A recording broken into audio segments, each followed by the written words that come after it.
دوستوں، چند ہی لمحوں میں ہم لائیو ہو جاتے ہیں۔ ہماری گھڑی صبح کے 10:30 بجا رہی ہے اور اس وقت ہندوستان میں رات کے 9 بجا چاہتے ہیں۔ اور لیجئے جناب، ہم لائیو ہو گئے اور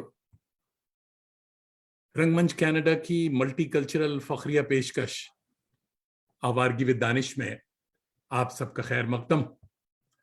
ساری دنیا میں آباد میرے کرم فرماؤں، دوستوں، عزیزوں، شاگردوں اور فینس کو جاوید دانش کا کنیڈین آداب، میری جبین عقیدت سلام کہتی ہے۔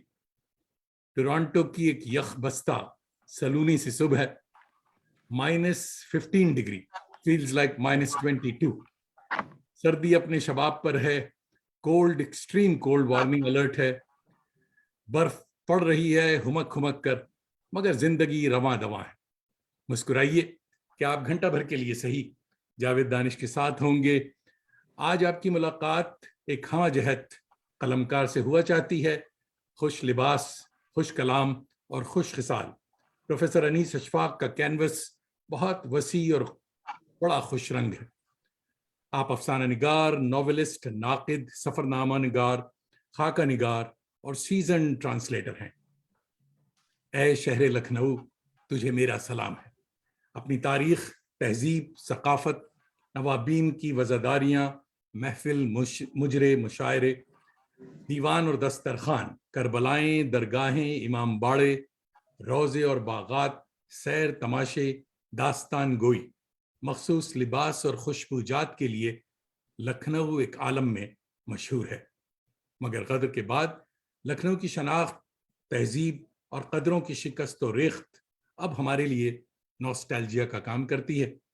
اسی داستان کو انیس اشفاق اپنے انعام یافتہ ناول خواب سراب میں رقم کرتے ہیں۔ اس نوسٹالجک ٹرپ میں لکھنؤ اور اس کی مٹی ہوئی تہذیب کی داستان عام فہم مگر لکھنوی سبھاؤ میں رچی بسی حسین آباد کی معصوم اور دلاویز زبان میں سناتے ہیں۔ پروفیسر انیس اشفاق 1.5 درجن سے زیادہ کتابوں کے مصنف ہیں، جن میں دکھیارے، پری ناز اور پرندے، خواب سراب، کتبے پڑھنے والی، در شہر دوست کاراں، خوشبو خاک اور روح انیس اساتذہ سے داد و تحسین اور اکیڈمی سے انعام و اکرام حاصل کر چکی ہے۔ پچھلے دنوں خواب سراب کو ساہتیہ اکیڈمی کا قابل قدر انعام سے نوازا گیا ہے۔ آئیے حضرت انیس اشفاق کا استقبال انہی کے شعر سے کیا جائے۔ پردہ صدرنگ حیرت خانہ نئے رنگ میں، کون ہے آئینہ اندر آئینہ، ہم سے سنو۔ Welcome to 141st episode of Awargi with Danish. قبلہ انیس اشفاق بھائی، آداب، مزاج گرامی۔ آداب جناب علی۔ بس مزاج آپ کے یہاں تو بڑی سخت سردی پڑ رہی ہے، مزاج تو آپ سے پوچھنا چاہیے۔ ہم لوگ تو فی الوقت آرام سے ہیں، ایک بڑی خوشگوار قسم کی خنکی ہے موسم میں اور اس کا لطف لے رہے ہیں۔ کچھ دن پہلے تک بڑی اذیت میں تھے، اس لیے کہ بڑی سخت سردی لکھنؤ میں تھی، لیکن اس وقت راحت ہے، آرام ہے، اور یہ موقع میرے لیے بہت ہی پرمسرت ہے کہ میں آپ نے میرے لیے ہمارنگ کہا، میں خود ایک مختلف الجہت اور مختلف الجہات شخصیت سے روبرو ہوں، اور میں تو اکثر ملاقاتوں میں جس سے بھی ملاقات ہوتی ہے تو میں جاوید دانش کی آواز کا ذکر ضرور کرتا ہوں کہ بھئی یہ آواز جو ہے، ایسی آواز لوگوں کو کم نصیب ہوتی ہے، اور ظاہر ہے کہ وہ آپ نے جو نیا پیشہ اختیار کیا، معاف کیجیے گا پیشہ میں بہت ہی مہذب طریقے سے استعمال کر رہا ہوں، کہ داستان گوئی کا، تو وہ آپ کی آواز کو وہ داستان گوئی راس آتی ہے۔ تو بس ان کلمات کے ساتھ آپ گفتگو کا آغاز فرمائیں۔ میں نے اپنے بارے میں جو کہنا تھا وہ کہہ دیا۔ صاحب، برفزار کینیڈا کے اردو والوں سے اور ہماری جانب سے بھی ساہتیہ اکیڈمی کا ایوارڈ مبارک ہو، اور اس سے پہلے کہ امید کا سلسلہ دراز ہو، آئیے آپ کی کچھ دلچسپ تصویریں پہلے شیئر کرتے ہیں۔ یہ سارے معاملات ہیں کچھ، اور اس کو لیے دیے چلنا پڑتا ہے۔ تو جناب یہ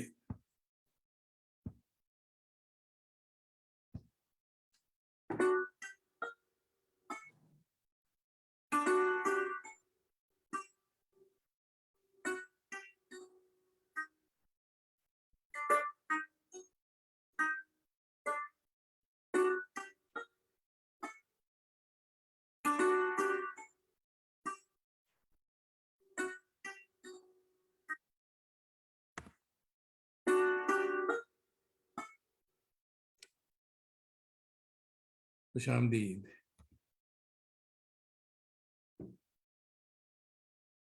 جی صاحب ایک بڑی نایاب تصویر ملی مجھے لکھنؤ کی، تو وہ ہم نے لگا دیا.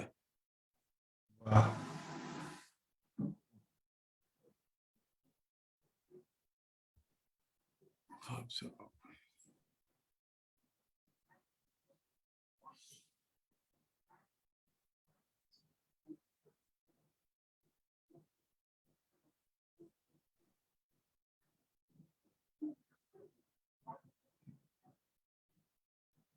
اچھی تصویر ہے صاحب. یہ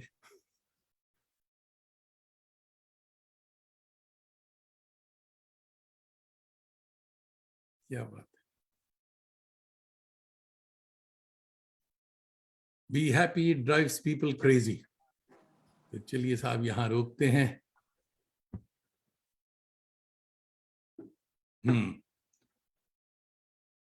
تو حضور والا ایک فارمولا سوال میں سبھی مہمانوں سے کرتا ہوں کہ یہ جو کووڈ-19 سیریز میں کہتا ہوں ابھی تک معاملہ ختم نہیں ہوا، تو یہ آپ کے لیے زحمت تھی یا رحمت؟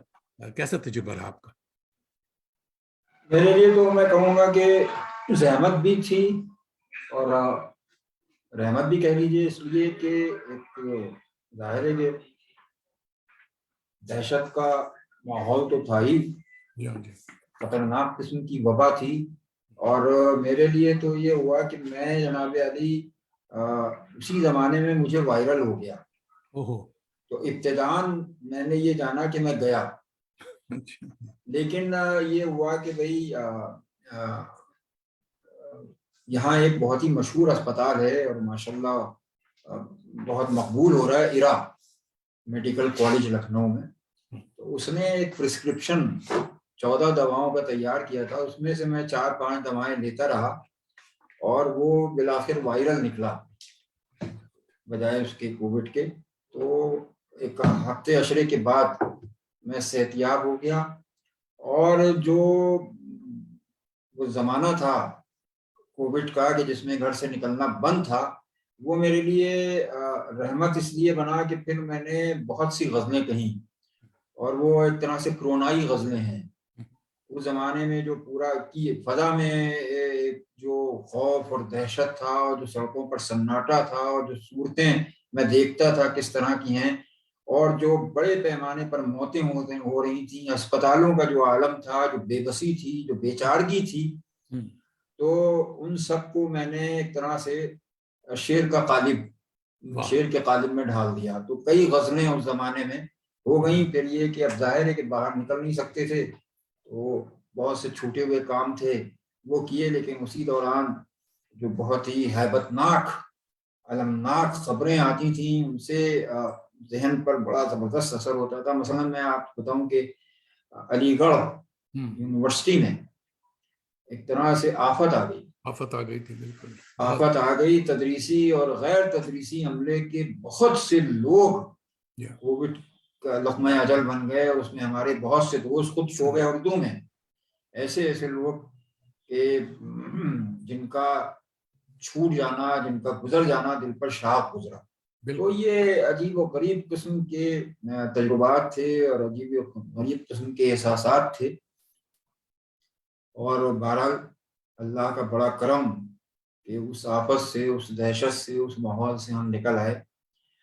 تو جناب علی بس یہی ہے کہ آج بھی جب اس ماحول کو یاد کرتے ہیں، اور بے بسی کا عالم تو یہ تھا جناب علی کہ عزیزوں میں انتقال کی خبر آ رہی تھی، اور بے بسی اور بے چارگی یہ تھی کہ ان کے جنازے کو کاندھا نہیں دے سکتے تھے، ان کی تدفین میں نہیں شریک ہو سکتے تھے، ان کی مجلس غم میں نہیں شریک ہو سکتے تھے. اب اس سے بڑا المیہ اور کیا ہوگا، اس سے بڑا صدمہ اور کیا ہوگا کہ دل کے اوپر ایک طرح سے دل کو دھچکا لگا ہے، دل پہ صدمہ گزرا ہے، تو بھئی آدمی تدبین میں شریک ہو جاتا ہے، مجلس غم میں شریک ہو جاتا ہے، تو کچھ تشفی اور تلافی ہو جاتی ہے، لیکن ایسی کوئی صورت نہیں تھی۔ تو یہ میں سمجھتا ہوں کہ ایک بہت ہی المناک صورتحال تھی جس سے ہم گزرے ہیں۔ بالکل بالکل حضرت، ہم بات بھی کرتے رہیں گے، اور بہت سارے آپ کے پرستار، آپ کے چاہنے والے ہمارے سایہ دیوار میں ہماری وال پر جمع ہو چکے ہیں، اور یہ کیونکہ لائیو ہے تو سب سے پہلے ہمارے علیگ دوست ڈاکٹر شاہد اختر گڑگاؤں سے دیکھ رہے ہیں، آپ کو آداب کہہ رہے ہیں۔ ارشد عبدالحمید بھائی دیکھ رہے ہیں ٹونک سے، اور آپ کو آداب کر رہے ہیں۔ اور سید عاصم رؤف بھائی دیکھ رہے ہیں گورکھپور سے، آداب۔ خوش عبد المعیز شمس صاحب علی گڑھ سے دیکھ رہے ہیں، آداب کہہ رہے ہیں۔ تبسم صدیقہ صاحبہ آداب کہہ رہی ہیں۔ صالحہ رشید صاحبہ الہ آباد سے دیکھ رہی ہیں، آداب کہہ رہی ہیں۔ اور محمد صالحین ہمارے دوست ہیں، فکشن لکھتے ہیں، مزاح لکھتے ہیں، کولکتہ سے دیکھ رہے ہیں اور آداب کہہ رہے ہیں۔ اور جناب منظر اکبر صاحب ماشاءاللہ دیکھ رہے ہیں ایران سے، اور آپ کو آداب کہہ رہے ہیں۔ اخلاق آہن بھائی دیکھ رہے ہیں JNU دہلی سے، آداب کہہ رہے ہیں۔ اظہر علی ہمارے دوست ہیں، ٹورانٹو سے دیکھ رہے ہیں، آداب کہہ رہے ہیں۔ تو جیسے جیسے دوست حضرات، گزارش ہے ان سب کی خدمت میں اجتماعی طور پر میرا آداب، اجتماعی طور، جی ہاں، اجتماعی آداب، جی ہاں جی ہاں۔ تو جیسے جیسے، مگر دوستوں سے گزارش ہے کہ وہ اپنا محلے کا بھی بتائیں کہ صاحب کہاں سے دیکھ رہے ہیں، کہ میں بتا سکوں، کیونکہ اتنے سارے دوست جمع ہیں۔ تو دوستوں، ہم میکنگ آف انیس اشفاق پہ بات کر رہے ہیں۔ حضور والا اپنے بچپن کے لکھنؤ کا بتائیں، گھر کا ماحول، والدین، خصوصاً والدہ ماجدہ کے بارے میں ہم نے بہت پڑھا ہے، سنا ہے، ان کے بارے میں بتائیں۔ اب دیکھیے، میری خوش بختی ہے کہ میں ایک لکھنؤ کے ایک ایسے علاقے میں پیدا ہوا کہ جسے واقعی پرانا لکھنؤ کہا جائے تو غلط نہ ہوگا۔ بالکل، یعنی آپ یہ سمجھیے کہ آپ تو تشریف لائے ہیں لکھنؤ، اور ہمارے ساتھ وہاں کی سڑک پر گھومے ہیں، ہم نے شب گشتی بھی کی ہے۔ تو وہ وہاں پر ایک سڑک ہے جس کا نام اب بدل گیا ہے، اسے وکٹوریہ اسٹریٹ کہتے ہیں۔ اس سڑک کے اوپر، اس سڑک کی بڑی اہمیت ہے، اس سڑک کے اوپر آج ہی نہیں، یعنی آپ گزشتہ زمانے میں مثلا انیس بھی یہیں ہیں، دبیر بھی اسی سڑک پر ہیں، مسعود حسن رضوی بھی اسی سڑک پر ہیں، آتش بھی اسی سڑک پہ ہیں، ناصر بھی اسی سڑک پہ ہیں، نیر مسعود بھی اسی سڑک پر ہیں۔ جناب علی، جتنے بڑے شاعر، جتنے بڑے ادیب، جتنے بڑے حکیم، جتنے بڑے عالم، جتنے بڑے ذاکر، سب اسی سڑک پر یا اس کے اہلو پہلو والے علاقوں میں موجود ہیں۔ اچھا، جو بڑے خانوادے ہیں، بڑا یعنی لکھنؤ کا ایک بڑا علمی خانوادہ فرنگی محل، وہ بھی اسی سڑک پر۔ ایک بڑا علمی خانوادہ جوہری محلہ، جہاں پر جناب علی اثناء عشری مذہب سے تعلق رکھنے والوں کا تعلق ہے، وہ بھی اسی سڑک پر۔ تو یہ میری خوش بختی ہے کہ میں جناب علی ایک ایسے علاقے میں میری پرورش و پرداخت ہوئی کہ جہاں یعنی علم گونج رہا تھا، اور ادب کی ایک بازگشت، آپ کے کانوں میں علم اتر رہا تھا، اپنے آپ آپ کے کانوں میں علم اتر رہا تھا، اور وہ ہمارے سینے میں حل ہو رہا تھا۔ اب یہ کہ میرے گھر کا ماحول بھی ادبی تھا، اور میری پہلی معلم اول جو تھی وہ میری والدہ تھی، اور میری والدہ کی خوش بختی یہ تھی کہ وہ لکھنؤ کے ایک جید عالم، بہت بڑے عالم اور ذاکر، ان کی شاگردہ تھی مولانا سبط حسن صاحب، ان کا بڑا نام ہے، ذاکری میں انہوں نے ایک نیا راستہ اختیار کیا، تو وہ ان کی شاگردہ تھیں۔ اور میری خوش بختی یہ بھی تھی کہ میری والدہ جو ہیں وہ فارسی سے بھی واقف تھیں، عربی سے بھی واقف تھیں، اور اس زمانے میں ان کو انگریزی کی بھی شد بود تھی۔ تو وہ میری معلم اول تھیں، اور شاعری بھی کرتی تھیں، لیکن مذہبی شاعری کرتی تھیں۔ تو وہاں سے یعنی ایک موضوع طبی ہماری طبیعت میں داخل ہوئی، اور یہ کہ لکھنؤ میں ایک طریقہ یہ تھا کہ ادبی گھرانوں میں جب آپ بولتے تھے تو بڑی بوڑھیوں کے کان آپ کی آواز پر لگے رہتے تھے، اور وہ اگر باورچی خانے میں ہوں گی یا کہیں ہوں گی، اپنے دالان میں ہوں گی یا سہنچی میں ہوں گی، تو وہیں سے آواز لگاتی تھیں، اگر غلط بول جانے پر آپ کو ٹوکتی ضرور تھی۔ اب یہ روایت ختم ہو گئی۔ مزے کی بات یہ کہ یہ خواتین میں زیادہ تھا، کیا بات، آپ نے کوئی لفظ غلط بولا, کوئی شعر آپ نے غلط پڑھا, تو وہ جہاں بھی ہوں گی وہیں سے آواز آئے گی ہوں, اور پھر وہ بلا کے بتائیں گی کہ اس لفظ کا تلفظ کیا ہے. پھر آپ سے اگر آپ کو معنی نہیں معلوم ہے اس لفظ کے, تو آپ سے معنی بھی دریافت کریں گی کہ بھئی جو لفظ تم نے بولا ہے تم اس کے معنی بھی جانتے ہو. اور کچھ تو خواتین ایسی تھیں کہ وہ پھر اس کے مشتقات اور اس کی یعنی روٹس اور وہ سب آپ کو بتاتی رہیں, جیسے آمد نامے میں ہوتا ہے فارسی کے. تو زبان, ہمارے استاد محترم کہا کرتے تھے کہ دیکھو زبان پڑھنے سے زیادہ سننے سے آتی ہے. واہ, تو وہ سن کے ہمیں زبان آتی چلی گئی, اور ہماری درستی اور تصحیح ہوتی گئی, اور ہم حساس ہوتے گئے اور محتاط ہوتے گئے زبان کے بارے میں, کہ غلط بول جانے پر ٹوکا جاتا تھا.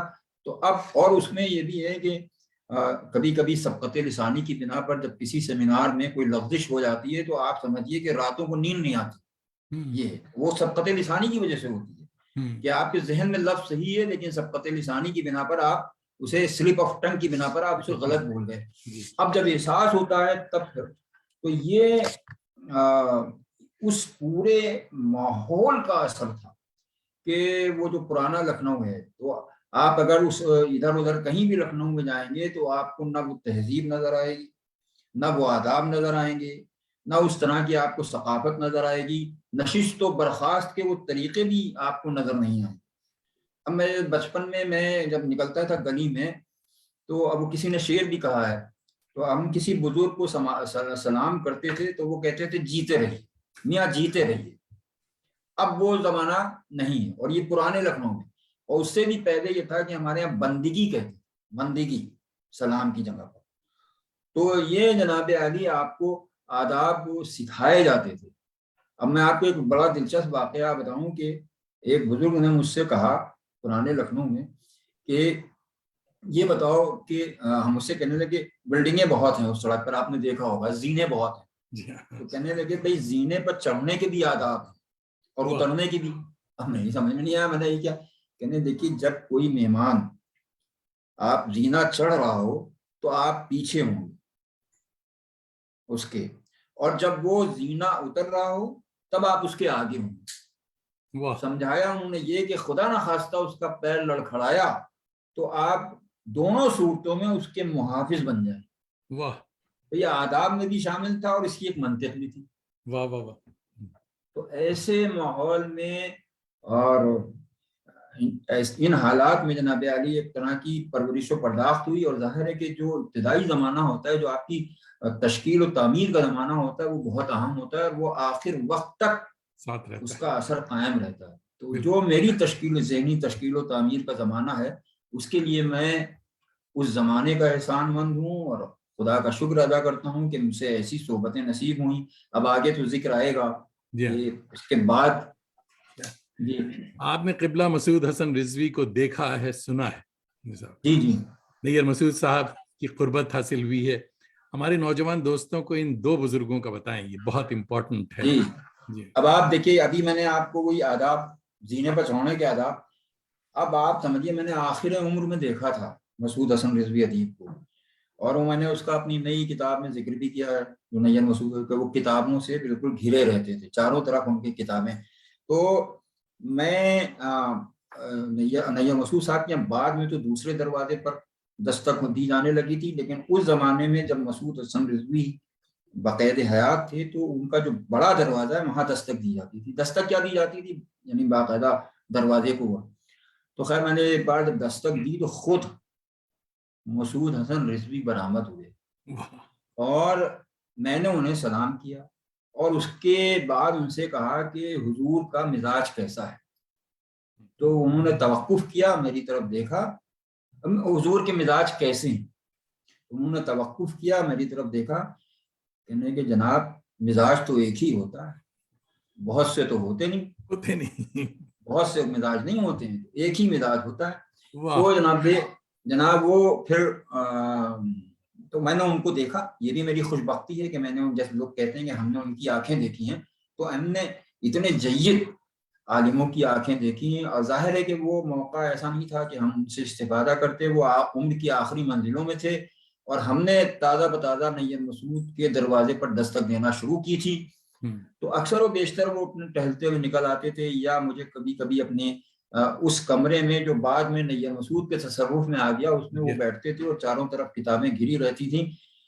تو اب یعنی اگر میں ایک جملے میں کہوں کہ کسی کو آپ مجسم علم کہہ سکتے ہیں تو وہ مسعود حسن رضوی ہے. یعنی لکھنا پڑھنا ان کا مشغلہ، اور اس کے علاوہ یعنی کوئی کام تھا ہی نہیں. یا تو وہ کسی پرانی کتاب کی ورق گردانی کرتے ہوئے ملتے تھے، یا کسی رجسٹر پر کچھ لکھتے ہوئے نظر آتے تھے. اور یہ بڑا اس طرح سے انہیں دیکھنے کا زمانہ میرا بڑا مختصر تھا. تو بس اس کے بعد پھر ان کی آنکھ بند ہو گئی، اور پھر ہم نے نیر مسعود کے یہاں، تو ہمیں براہ راست ان سے استفادے کا موقع نہیں ملا. لیکن ظاہر ہے کہ اس کی تلافی اس طرح سے ہوئی کہ ہم نیر مسعود کے یہاں آنے جانے لگے. اور ظاہر ہے کہ آپ بھی ان سے آپ کی ملاقات رہی ہے، اور وہ ایسے باپ کا بیٹا، لائک فادر لائک سن والا معاملہ، بالکل کہ وہ بھی علم دریاؤ. تو اب حالت یہ تھی کہ بس ہم لوگ اب اس حلقے میں آپ بھی شریک ہوئے ہیں. ہمارا جو مجلس عملہ آورا اس کا ذکر بعد میں آئے گا، تو اس میں شہنشاہ مرزا بھی تھے، جو سرخیل تھے اس کے میں نے لکھا بھی ہے، شاہ نواز قریشی تھے، ایک مرزا محمد کاظم تھے، وقار ناصری تھے، اشرف عابدی تھے. یہ ہم لوگوں کا ایک مجلس عملہ آورا کا حلقہ تھا. یہ حلقہ شام کو نیر مسعود کے یہاں جمع ہوتا تھا، اور جناب علی ادب ہمارا اوڑھنا بچھونا تھا، اور ادب پر ہم گفتگو کرتے تھے. اور نیر مسعود بہت کم بولتے تھے، لیکن خود ہم لوگ ان سے طرح طرح کے سوال کرتے تھے. خود بحثیں ایسی نکل آتی تھیں، بڑی دیر تک بڑی جارحانہ بحثیں ہوتی تھیں. نیر مسعود تو ان کا مزاج جارحانہ نہیں تھا، وہ تو خاموشی سے سنتے رہتے تھے. لیکن جب کوئی پیچ پڑتا تھا تو اس کو وہ اس طرح سلجھا دیتے تھے کہ ہم ان کی صورت دیکھتے رہتے تھے اتنی آسانی سے. اچھا، اب ایک ایسا آدمی آپ کے سامنے بیٹھا ہے جو انگریزی، اردو اور فارسی پر بیک وقت قدرت رکھتا ہو. حافظہ ان کا، میں نے 3 حافظے دیکھے ہیں اپنی زندگی میں، ان کا تینوں کا ذکر کروں. ایک شمس الرحمان فاروقی، دوسرے نیر مسعود، اور تیسرے شمیم حنفی. یہ ایسے حافظے جو ہیں وہ میں نے اپنی زندگی میں دیکھے. نو کی زبان جسے آپ کہتے ہیں، آپ یعنی عرفی کے اشعار بھی ان کو اسی طرح سے نو کی زبان، غالب کے اشعار بھی، ذوق کے اشعار بھی اسی طرح سے. انیس تو خیر اوڑھنا بچھونا تھا نیر مسعود صاحب کا. تو حافظہ ان کا، اور استحضار جسے ہم کہتے ہیں، علم حاضر. آپ کوئی بات پوچھیے، اب ابھی غالب پر بات ہو رہی ہے نیر مسعود صاحب سے، پھر وہ الفریڈ ہچکاک کی فلموں پر بات ہونے لگی. وہ سب پورا ہم کو بتا رہے ہیں کہ صاحب یہ دیکھیے یہ ایسی فلم ہے، اور یہ ایسی فلم ہے، اور یہ ایسی فلم ہے. اب موسیقی پر گفتگو ہونے لگی. پرندوں میں جو میرا ناول پریناز اور پرندے ہے، وہ میری بدقسمتی کہ وہ ان کی زندگی میں شائع نہیں ہوا. اچھا. تو اب پرندوں کی ایسی، پرندوں کی، پھولوں کی، جناب علی اتنی مطلب یہ کہ علم تھا ان کو پرندوں کے قسموں کا. وہ صاحب ایسے پیڑوں کے بارے میں، پھولوں کے بارے میں، پودوں کے بارے میں مصوری کا زبردست.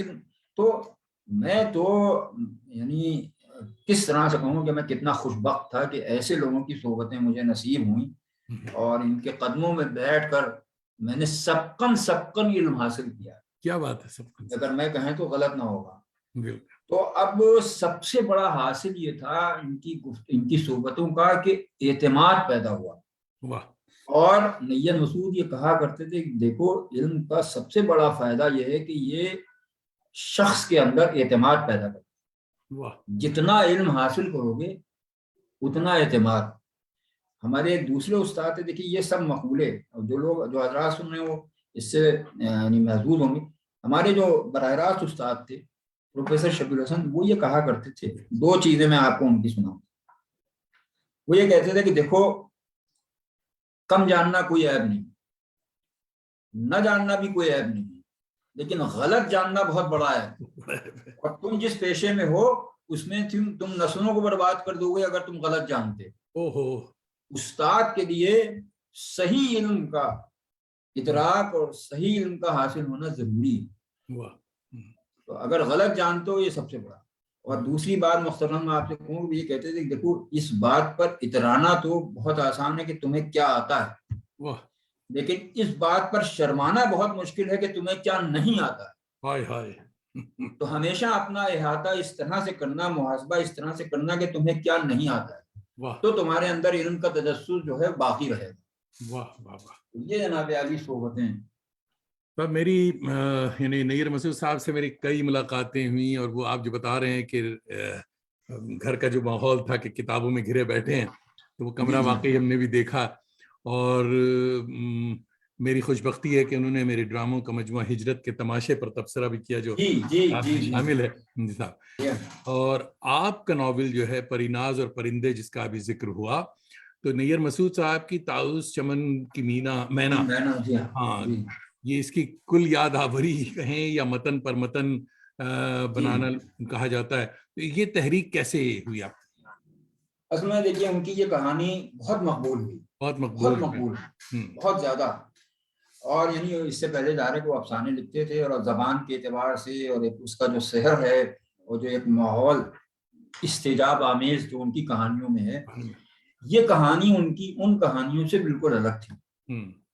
تو یہ کہانی جو ہے یہ عام قاری کے دل کو بھی چھو گئی, اور اس کہانی کو بڑے پیمانے پر قبولیت حاصل ہوئی. اور اس میں نیر مسعود کی نثر بھی اپنے کمال پر ہے, اور اس میں جو پورا ایک انہوں نے واقعہ اور ایک واقعے کو جو موضوع بنایا ہے, اس میں جس فنکاری کا مظاہرہ کیا, کس طرح سے انہوں نے ان نواب واجد علی شاہ کو پیش کیا ہے کہ جن کو عام لوگ عیش پرست سمجھتے تھے, جن کو عام لوگ ناچ گانے والا سمجھتے تھے, جن کو عام لوگ یہ سمجھتے تھے کہ صاحب ان کے سوائے عیش پرستی کے ان کے یہاں کچھ ہے ہی نہیں, ان کی جو تصویر انہوں نے پیش کی ہے, اور جس خوبی سے وہ تصویر پیش کی ہے کہ ایک بادشاہ کتنا عادل ہے, ایک بادشاہ کتنا غریب نواز ہے, ایک بادشاہ, اور وہ ظاہر ہے کہ ایک مینا کے قصے کے تعلق سے آخر تک آپ دیکھیں وہ کہانی اتنی بدھی ہوئی کہانی ہے, اور جہاں وہ ختم ہوتی ہے وہ آپ دیکھیں کہ یعنی غضب کہاں, اگرچہ کہ وہ خود کہانی کے اختتام کے ڈرامائی اختتام کے قائل نہیں تھے, اس میں بھی ڈرامائی اختتام نہیں, لیکن یہ اختتام جو ہے وہ اس آپ کے دل کو ایک طرح سے مطلب مسوس کے رکھ دیتا ہے. تو زبردست کہانی.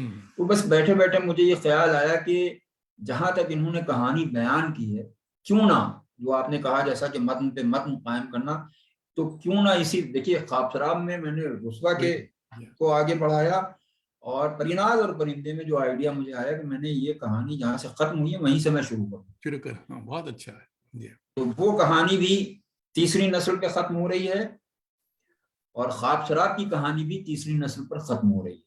تو اب وہ کہانی بنتی چلی گئی, اور لکھنؤ, جو لوگ لکھنؤ میں باقاعدہ رہے وہ جانتے ہیں کہ لکھنؤ میں دیکھیے پرندے پالنا ایک طرح سے مذہبی فریضہ تھا, اور یہاں پرندوں کو طرح طرح کی بولیاں سکھانا.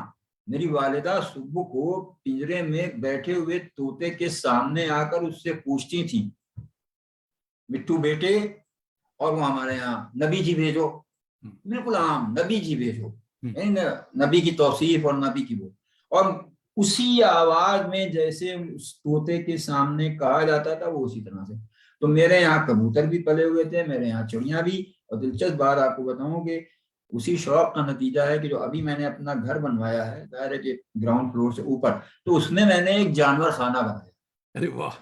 اور وہ جانور خانہ میں نے اس لیے بنایا ہے کہ وہ جو پرانے لکھنؤ میں قریب ہر گھر میں ایک جانور خانہ ہوا کرتا تھا, تو میں نئے لکھنؤ میں رہتا ہوں, میں نے کہا میں یہاں اس کی یاد تازہ کروں. تو پرندوں سے ہمارا پریم اور پرندوں سے ہماری محبت لکھنؤ والوں کی, تو یہاں بہت سے پرندوں کے بازار ہوا کرتے تھے لکھنؤ, اور وہاں لوگ اتوار جاتے تھے اور وہ پرندے خریدتے تھے اور ان کو لا کے پالتے تھے. تو یہ جناب عالی اس پوری کہانی میں. اور دوست سب جمع ہو رہے ہیں, سب اخلاق اہن. آپ کہہ رہے ہیں کہ بہت عمدہ گفتگو. انیس اشفاق صاحب کو ساہتیہ اکیڈمی ایوارڈ بہت بہت مبارک ہو. اور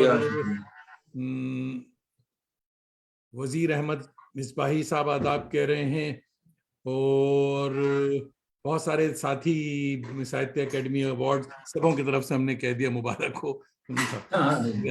ڈاکٹر آصف دیکھ رہے ہیں موریشس سے, آپ کے بہت بڑے چاہنے والے.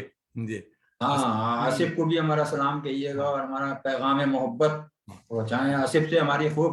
اور آصف کو ہم یاد دلائیں کہ غالباً ان کی بیٹی کی برتھ ڈے تھی یا کی تھی, ہم ان کے دن میں ان کے گھر بھی گئے تھے. ہاں بہت بہت. آصف کو یاد ہے جی. نیو یارک سے حمیرہ رحمان آپ کو سلام کہہ رہی ہیں. ارے ہمارا بھی سلام کہیے بہت. اور جناب نیاز جیراج پوری بھائی اعظم گڑھ سے آپ کو سلام کہہ رہے ہیں. اور محمود احمد ہمارے بڑے اچھے تھیٹر کے ساتھی ہیں جو کہ نیو یارک سے دیکھ رہے ہیں, اور ان کا حوالہ بڑا اچھا ہے کہ یہ شاہد احمد دہلوی صاحب کے صاحبزادے ہیں باقی.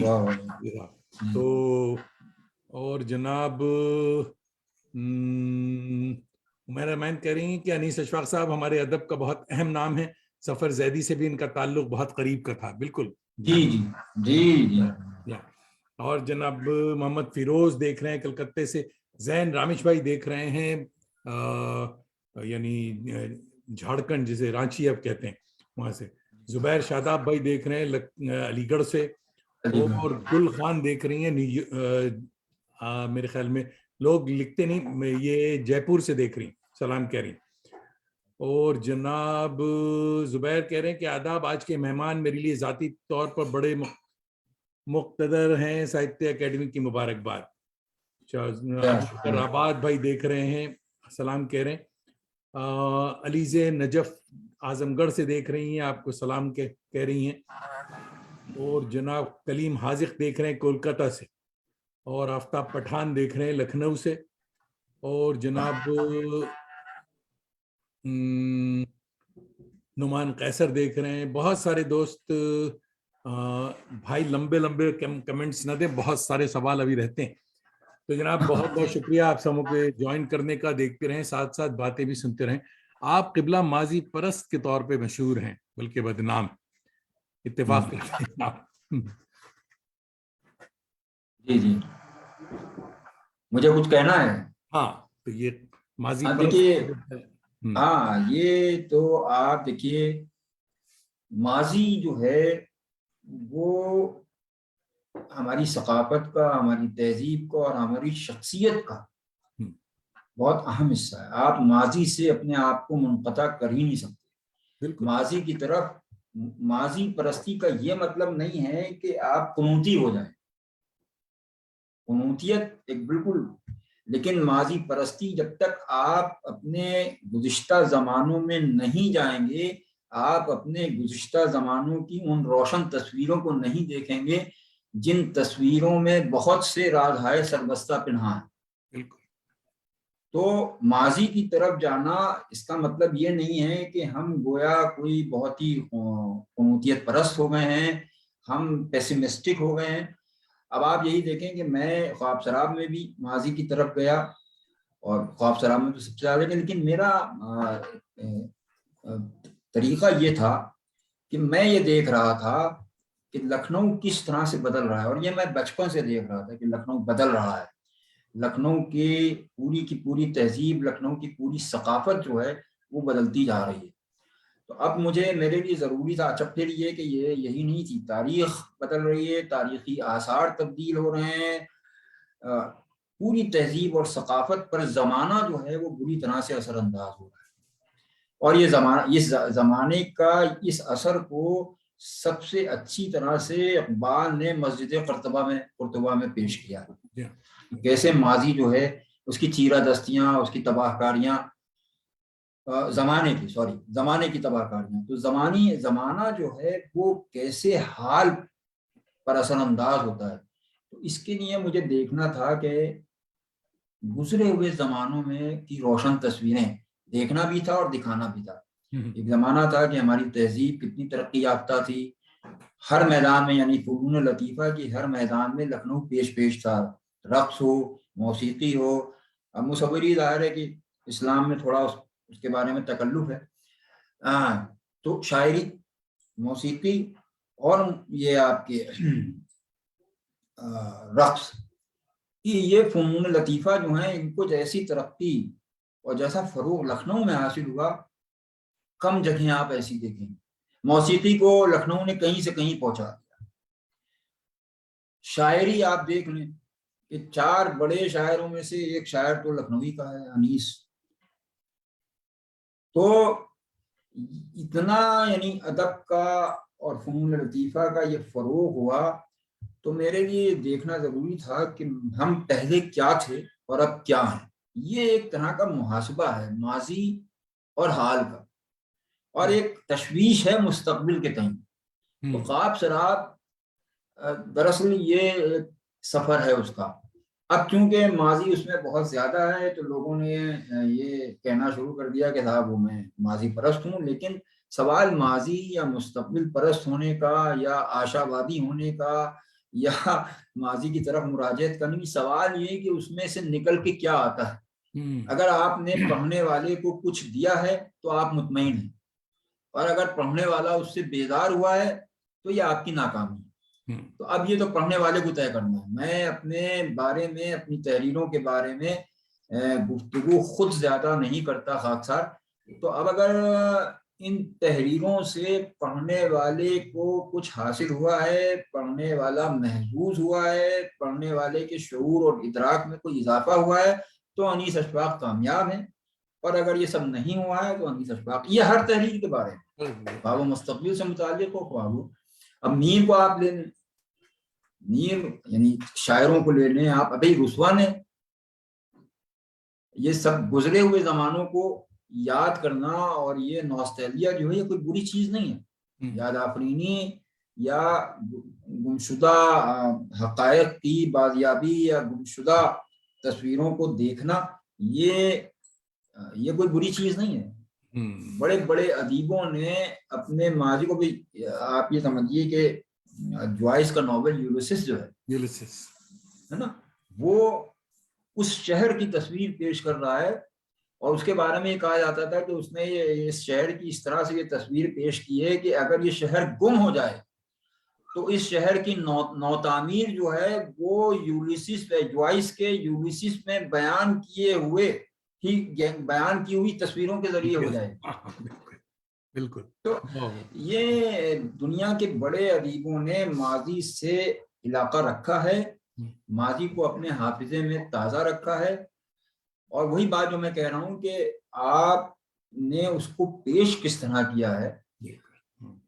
تو اس پیشکش میں اگر کچھ ادبی عنصر ہے, کوئی کسی طرح کے فنی رموز کا لحاظ رکھا گیا ہے, تو آپ کامیاب ہیں, اور اگر آپ اس شرط کو اور اس تقاضے کو پورا نہیں کر سکیں تو آپ ناکام. بالکل بالکل. دوستوں, خواب سراب جو انعام یافتہ ناول ہے وہ امراؤ جان ادا کی ایکسٹینشن میں کہوں گا, یہ سیکول تھیٹر کی زبان میں اس طرح سے ہے. یہ لکھنؤ کا مرثیہ بھی ہے, اور جناب full of pathos and nostalgia. Nostalgia پہ ایک بڑا زبردست, آپ کو میں مشتاق احمد یوسفی, کیونکہ میں ان سے بڑا قریب بھی رہا ہوں, ان سے بڑی دوستی کیا, ان سے شاگردی ایک طرح سے بہت زیادہ. یوسفی لکھتے ہیں کہ پاکستان ترازی کے پس منظر میں مجروح انا کا طاؤسی رقص دیدنی ہوتا ہے کہ مور فقط اپنا ناچ ہی نہیں اپنا جنگل بھی خود ہی پیدا کرتا ہے. ناچتے ناچتے ایک طلسماتی لمحہ ایسا آتا ہے کہ سارا جنگل ناچنے لگتا ہے اور مور خاموش کھڑا رہ جاتا ہے. ناسٹیلجیا اسی لمحے منجمد کی داستان. تو صاحب اس پہ خواب سراب 100% اترتے ہیں. بہت ہی دوستوں نے بھی بہت سارے کمنٹس کیے اس کے حوالے سے, میں یہاں نہیں وہ کرم. مشتاق صدف صاحب آپ کو یعنی تاجکستان دوشانبے سے سلام کر رہے ہیں, اور آپ کہہ رہے ہیں ہمارے عہد کا ممتاز ادیب و نقاد انیس اشفاق صاحب میرے کرم فرما ہیں, آپ میرے سلیکشن کمیٹی میں تھے. یہ پہلے نہ بتایا ہمیں تم نے. اور عثمان جمال صاحبہ بھی لکھنؤ کی ہیں اور فینکس ایریزونا میں ہیں آج کل امریکہ میں, اور سلام کہہ رہی ہیں دلچسپ گفتگو. ڈاکٹر ریاض توحیدی دیکھ رہے ہیں کشمیر سے میرے خیال. انیس صاحب کی شخصیت ایک ادارہ کی مثل ہے. جاویدانی صاحب کے انتخاب کے لیے ستائش, مبارک ہو, بہت بہت شکریہ. اور عثمان جمال صاحبہ کی بھی ابھی پچھلے دنوں ایک کتاب آئی ہے لکھنؤ کی تہذیب, تو وہ میرے خیال میں پاکستان سے شائع ہوئی ہے. اور